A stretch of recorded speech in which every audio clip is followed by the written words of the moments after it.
Witajcie w drugim z 3 odcinków o 18 sprawdzonych atrakcjach w Apulii. W tym odcinku sprawdzimy kolejne 6, których nie możecie pominąć. A może właśnie możecie pominąć, lecąc do Bari. Ta miniseria z południa Włoch jest właśnie po to, żeby pomóc wam zaplanować swój własny, wymarzony urlop w tym magicznym regionie. Zapraszamy! Kolejnym, absolutnym hitem na naszej trasie jest Polignano a Mare. Tym razem jednak porzucamy na chwilę koła samochodu na rzecz ekscytującego rejsu motorówką. Polignano to miasto dosłownie zawieszone na spektakularnych, pionowych klifach. Kiedy stoicie na tamtejszych balkonach widokowych, widzicie głównie otwarte, bezkresne morze. Jednak dopiero z poziomu wody widać pełną potęgę tego miejsca. Ta perspektywa po prostu zapiera dech w piersiach. Wypłynięcie w morze pozwala z bliska odkryć to, co niedostępne z lądu. Motorówką wpłyniecie do wnętrza wielu niesamowitych jaskiń, a kapitan przybliży wam ich historię. Podpłyniecie też pod kultowe skały, z których co roku najlepsi skoczkowie świata ryzykują życie podczas słynnych i widowiskowych zawodów Red Bull Cliff Diving. Z pokładu zobaczycie również jedną z najsłynniejszych i najbardziej ekskluzywnych restauracji świata – Grotta Palazzese, która znajduje się wewnątrz ogromnej, naturalnej jaskini tuż nad taflą wody. It is not a cheap place for sure. It is approximately required €250 per person for basic menu only. If you want to add the wine tasting together with your menu, €700 per person are required. Personalizing your menu as well, the price it has over €1,000 per person easily.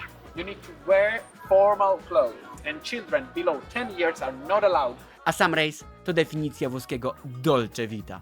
W głośnikach lecą największe włoskie przeboje. W kieliszkach chłodzi się szampan, a niesamowity klimat udziela się każdemu, bez względu na wiek.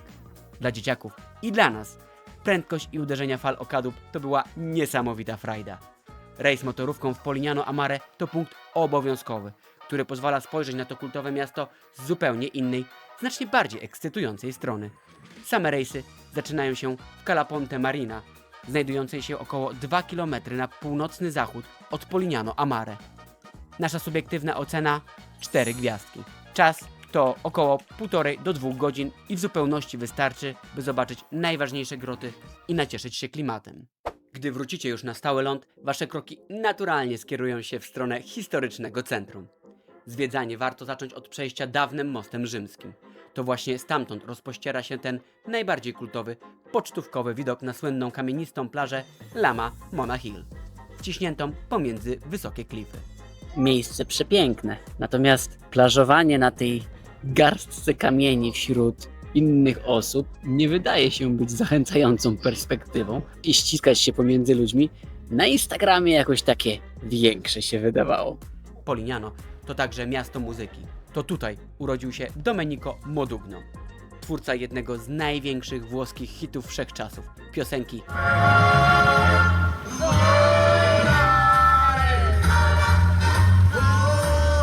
Na jego cześć postawiono tu potężny pomnik z rozpostartymi ramionami.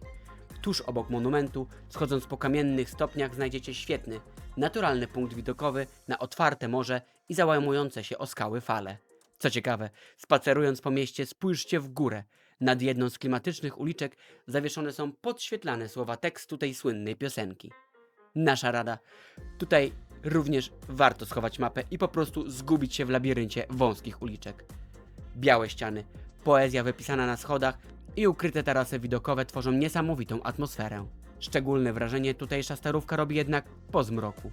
Kiedy zapalają się klimatyczne latarnie, a z restauracji dobiega gwar rozmów, miasteczko nabiera zupełnie nowego, romantycznego charakteru. Polignano a Mare z perspektywy lądu potrafi zauroczyć widokami i muzycznym klimatem. Choć musicie przygotować się na spore tłumy na każdym kroku. Nasza subiektywna opinia to 3 gwiazdki. Zarezerwujcie sobie 2-3 godziny, najlepiej późnym popołudniem, by załapać się na zachód i zobaczyć starówkę w wieczornym wydaniu. Naszym kolejnym przystankiem na apulijskim szlaku jest Monopoli. To urokliwe portowe miasteczko leży zaledwie kilkanaście minut drogi od Polignano a Mare. Jednak różnicę zauważycie od razu. W przeciwieństwie do swojego sąsiada, Monopoli jest położone na poziomie morza, a nie na wysokich skałach. Dzięki temu miasto ma zupełnie inny, zdecydowanie bardziej spokojny i tradycyjny klimat. Idealny na ucieczkę od tamtejszych tłumów. Zwiedzanie najlepiej zacząć od kultowego Starego Portu, czyli Porto Vecchio. To tutaj na wodzie kołyszą się charakterystyczne, jaskrawo niebieskie łódeczki rybackie, zwane gozzi, które tworzą niesamowity kontrast z jasnymi murami. Zaraz obok portu wznosi się potężny, XVI-wieczny zamek Karola V. Od zamku warto ruszyć na spacer wzdłuż dawnych murów obronnych, idąc nadmorską promenadą Lungomare Santa Maria. Szum fal rozbijających się o kamienie i widok na otwarty Adriatyk gwarantują genialne ujęcia. Gdy skręcicie w głąb miasta, wejdziecie w prawdziwy biały gąszcz uliczek. To kolejne miejsce w Apulii, gdzie nawigację warto schować do kieszeni i po prostu się zgubić. Przemykając między ciasnymi przejściami i ukrytymi dziedzińcami, traficie na ukryty skarb. Monumentalną katedrę Maria Santinissima della Madia. Jest tak ciasno wciśnięta między okoliczne kamienice, że jej potężna i bogato zdobiona fasada dosłownie wyrasta przed oczami w ułamku sekundy. Monopoly to świetna, spokojniejsza alternatywa dla najpopularniejszych kurortów, która pozwala poczuć autentyczne nadmorskie życie Apulii.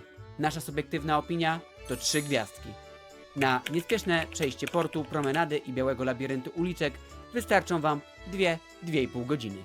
A będąc na południu nie można zapomnieć o jeszcze jednej bardzo ważnej rzeczy. Nie wiem, czy nazwać to atrakcją, czy po prostu stylem życia. Wynajęliśmy apartament w takiej małej miejscowości, w zasadzie powiedziałbym wiosce w okolicach Santa Sabina. Wygląda troszkę jakby była opuszczona. Być może nie jest to sezon, bo mamy końcówkę kwietnia, natomiast to, co jest najważniejsze w tym miejscu, to fakt, że pieszo dochodzimy do plaży dosłownie w parę sekund. Oprócz tego, że oglądamy piękne miasteczka, zoo safari, dobre kulinaria, zarówno przed wyjściem albo po wyjściu, kiedy mamy tak blisko do plaży, można po prostu założyć klapki, wziąć ręcznik i chwilę złapać tego wspaniałego słońca. To jest najważniejsze w przypadku, kiedy mamy dzieciaki, bo one muszą jeszcze przepalić te baterie pod koniec, albo być może na początku dnia. W miejscu, w którym jesteśmy, mamy 25 do 35 minut do wszystkich głównych atrakcji. Monopoly, Polignano a Mare, Ostuni. Kiedy dojeżdżamy do tych miasteczek, musimy czasem zboczyć z drogi, więc sama droga jest już atrakcją samą w sobie, bo możecie mi uwierzyć, że praktycznie każdy skrawek ziemi jest tutaj zagospodarowany na gaje oliwne. W naszej ocenie plażowanie na co dzień przed lub po zwiedzaniu to absolutny punkt obowiązkowy i dajemy 5 gwiazdek. Pozwala zachować balans, ale również po prostu wypocząć. Warto korzystać z niego każdego dnia, tak aby nabrać opalenizny, ale również żeby sąsiad nie miał wątpliwości, że byliście na urlopie. Dzisiaj jedziemy na drugą stronę wybrzeża, żeby dojechać do włoskich Malediwów. Naszym kolejnym celem jest rajska Spiaggia di Pesculese.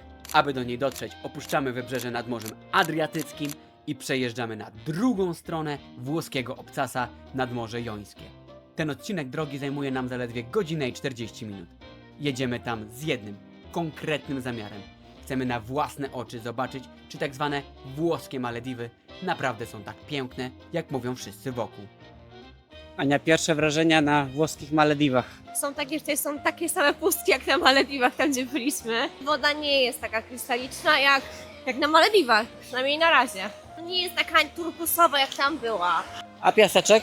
Bardzo przyjemny, mięciutki, jak nad polskim morzem. Na całym wybrzeżu, tutaj Chorwacja, Włochy, to w większości spotyka się plaże kamieniste i piaszczyste trzeba szukać.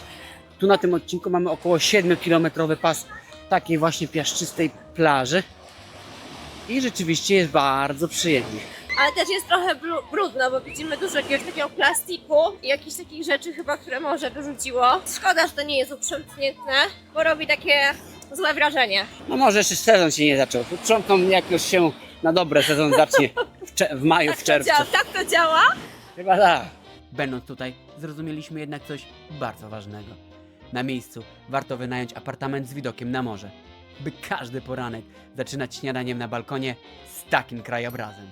Bo to właśnie ten niespieszny, śródziemnomorski styl życia, a nie tylko same zabytkowe miasta, jest prawdziwym celem odwiedzenia południa Włoch. To tutaj najłatwiej złapać ten słynny włoski balans. Nasza subiektywna ocena to 4 gwiazdki. Jeśli szukacie resetu, warto zarezerwować sobie tutaj cały dzień, bądź zaplanować dłuższą bazę noclegową, by w pełni nacieszyć się tym rajskim klimatem. Kolejna atrakcja to prawdziwa perełka ukryta poza utartym szlakiem. Przed Wami panoramiczna droga Salento, czyli kultowa trasa SP358 łącząca Santa Maria di Leuca z Otranto.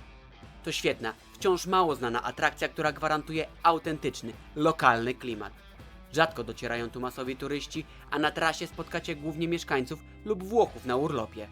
Nasza kluczowa rada: koniecznie jedźcie z południa na północ. Dzięki temu wasz samochód będzie znajdował się na pasie tuż przy krawędzi klifu, najbliżej morza. Ta kręta droga ma w sobie coś magicznego. Jedziesz i masz wrażenie, że każdy kolejny zakręt przyniesie nową przygodę. Dokładnie tak samo jak podczas jazdy wokół słynnego jeziora Como. Tutaj celem jest sama podróż i spektakularne punkty, w których warto się zatrzymać. Trasa rozpoczyna się w Santa Maria di Leuca, tuż obok Grotta del Diavolo. Samo miejsce znajduje się na najbardziej na południe wysuniętym punkcie włoskiego Obcasa. Kawałek dalej miniecie potężny most Ponte Ciolo. W końcu udało się zamówić legendarną kawę Lecese. Po prostu zmrożona kawa espresso z lodem. Należy ją wypić jeszcze zanim lód się rozpuści. To jest jakby z jakimś takim amaretto syropem. Bardzo słodziutka, orzeźwiająca i na pewno bardzo fajna na gorący upał. A jak twój aperolek? Od razu ręka przestała boleć, co? Przy odrobinie szczęścia zobaczycie tu lokalnych śmiałków skaczących z ogromnej wysokości wprost do morza. Ale powiem ci, że tam nie wygląda, że jest bardzo głęboko. No chyba, że po drugiej stronie, zaraz przejdziemy na drugą stronę. Chociaż oni mają taką technikę, że jak wchodzą do wody, to od razu rozkładają ręce i nogi, żeby wyhamować. No niby kąpielówki i ręcznik wziąłem, ale chyba na skok to mi nie starczy odwagi. Następny przystanek to Marina Serra z genialnym, naturalnie uformowanym w skałach basenem. Na koniec dotrzecie do najdalej na wschód wysuniętego punktu Włoch, przy Capo di Otranto. To tutaj słońce wschodzi najwcześniej w całym kraju. Fajnie jest zobaczyć jakiś symboliczny koniec regionu, w tym przypadku najbardziej wysunięty na wschód punkt Włoch. Właśnie tutaj widać słońce we Włoszech jako pierwsze. Wynurza się ono z wody, rzadko się tak zdarza. A surowy krajobraz wokół zmienia się nie do poznania, przypominając momentami Islandię. Wzdłuż całej trasy SP358 ukrytych jest mnóstwo małych, dzikich plaż oraz uroczych miejscowości. Każdy znajdzie tu coś dla siebie. Warto po prostu wybrać tę, która najbardziej Wam się podoba i zrobić sobie spontaniczny przystanek na kąpiel, kawę lub lunch.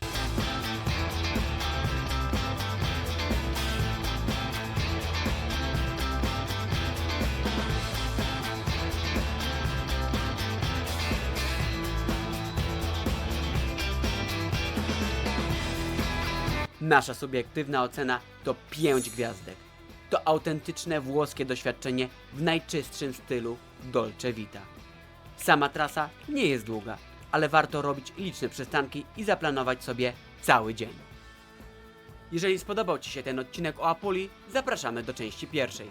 A jeżeli masz ochotę zobaczyć więcej, zasubskrybuj, bo już niedługo odcinek 3. Do zobaczenia!